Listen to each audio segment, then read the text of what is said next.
Hey everyone, today we're going to talk about acceleration and motion and how those things go together.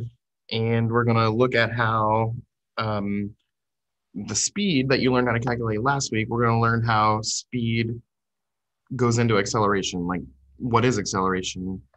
So let's go ahead and get started. So, what changes when an object accelerates? So, when an object undergoes acceleration, its velocity changes or its speed changes. So, the definition of acceleration is the rate at which velocity changes over time.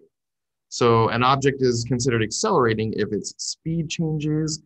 We also consider it accelerating if its direction changes or if they both change. And we'll see why that's important here in a second. But let's look at a few facts about acceleration. Acceleration, as we said, it can be a change in speed. So if the speed increases, that's acceleration. If the speed decreases, that's acceleration. Now, acceleration can be positive or negative. So an increase is a positive acceleration, and we just call that acceleration. A decrease in speed is a negative acceleration, or we sometimes call it deceleration. So acceleration, speed up, deceleration, slow down. And we also consider when an object's direction changes to be acceleration. So if the speed doesn't necessarily change, but the direction's changing, we would think of that as acceleration. There's a an example here. It says a motorcyclist who rides around in the inside of a large barrel is constantly accelerating. Because picture that motorcyclist just going around and around and around. If their direction is constantly changing, we would say that their acceleration is also constantly changing. If you're riding a Ferris wheel at the amusement park, you are constantly accelerating. You're constantly changing direction in a circular motion. So not only does an increase or decrease in speed indicate acceleration, so does changing direction. Keep that in mind as we go through this. Okay, when we calculate acceleration, there's a formula just like last week for speed. The average acceleration over a certain amount of time is calculated by dividing the change in the object's velocity or speed divided by the time that it takes to change. So we take the final velocity minus the initial velocity and divide that by time. Sometimes it's indicated by VF minus VI divided by T. For me, you'll probably see V2 minus V1 divided by T. But that's the formula we will use as we go through and calculate acceleration. So again, acceleration is the rate at which velocity changes. So if the object is moving in a straight line or straight line motion, a positive acceleration means the velocity is speeding up, the velocity is increasing. Negative acceleration or deceleration means it's slowing down. And then the units of acceleration. So for speed, it was meters per second because it's distance divided by time. Well, this time we're taking speed minus a speed divided by time. And a speed divided by time is meters per second divided by seconds, or we just say meters per second squared. So if you are doing these acceleration problems, the unit you're going to put at the end for your answer is meters per second squared. And then finally, if you were to look at a graph to calculate speed, not to calculate it, but just to indicate what type of speed it is, if you see a positive slope, that means acceleration is happening. When the slope rises, it is speeding up. If you see a slope that is just a flat, straight line, that means it's either going at a constant speed or it's not moving at all. And then if you see a slope that goes downward, that means it's slowing down or decelerating. So an upward slope is speeding up. A flat slope is either a constant speed or no speed at all. And a downward slope is slowing down. Okay, well now we are going to shift gears a little bit and I'm going to go through some examples of acceleration for you from your assignment for the week. We're going to do the first two of these together and then I will let you do the rest of them. So you're going to need a pencil and a piece of paper or a couple pieces of paper depending on how big you write, but a pencil and some paper. And you are going to pull up the PDF called Acceleration Practice, and we're going to work through those problems together.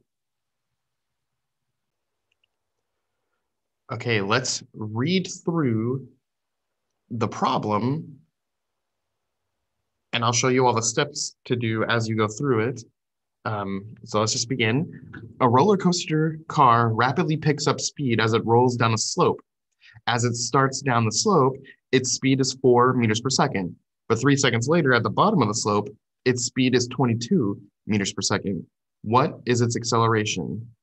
So, just like speed, we're going to go through a few steps, which we'll talk about the steps here in a minute, but I'm going to still go through the steps because they just help you see everything. So our formula is first, acceleration equals v2 minus v1 divided by time, okay? So now we need to know what is our first velocity or initial velocity, what is our second velocity or final velocity, and then how much time did it take, okay? So as we read, the first speed is 4 meters per second. So we're going to put for v1, 4 meters per second, okay?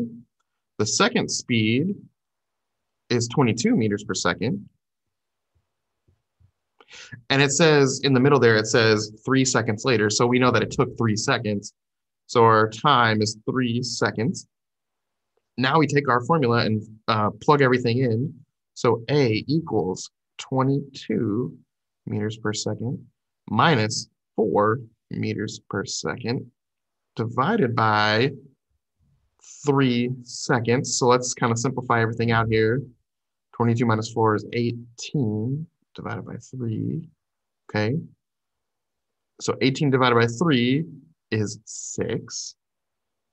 So we do 6 meters per second squared, because for acceleration, the unit is meters per second squared.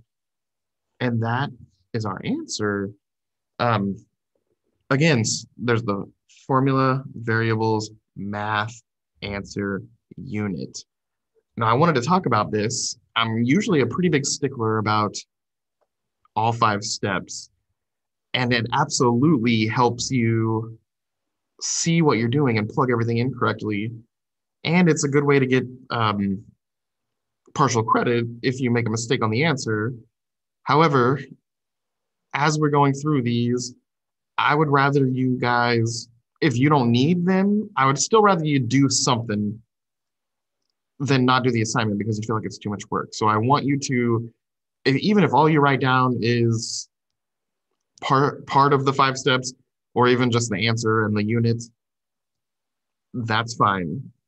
You just run the risk of, if the answer is wrong, then the whole thing's wrong. But I'd rather you turn something in than nothing at all. Anyway, having said that, let's do one more practice. Okay. A cyclist accelerates from 0 meters per second to 8 meters per second in 4 seconds. What is his acceleration? So again, I'm going to do all the steps. Acceleration equals v2 minus v1 divided by time. Our v1, it says accelerates from 0 to 8. So v1 is 0 meters per second. v2 is 8 meters per second. And time says it took 4 seconds. So we do A equals 8 minus 0 divided by 4. Simplify that out, 8 divided by 4. And then 8 divided by 4 is 2. And our unit is meters per second squared. So that's just how you quickly do these problems. On number 3, I want to point out, if you see a problem says that the car accelerates from rest to 70 in 7 seconds, if the car is at rest, V1 is 0 because it is not moving. So keep that in mind. If the car is at rest or the object's at rest, V1 is 0 because nothing's moving. So when you see the phrase, the car is at rest or the object is at rest, remember that V1 is 0.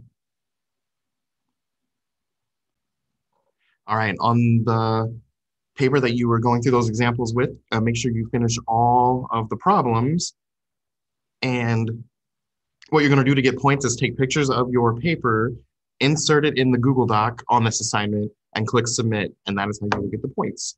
Um, as usual, if you have any questions at all, please send me an email. I would love to help you out.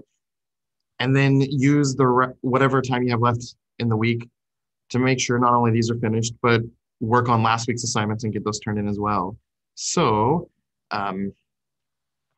you guys get to work. Email me questions if you need any help, and good luck.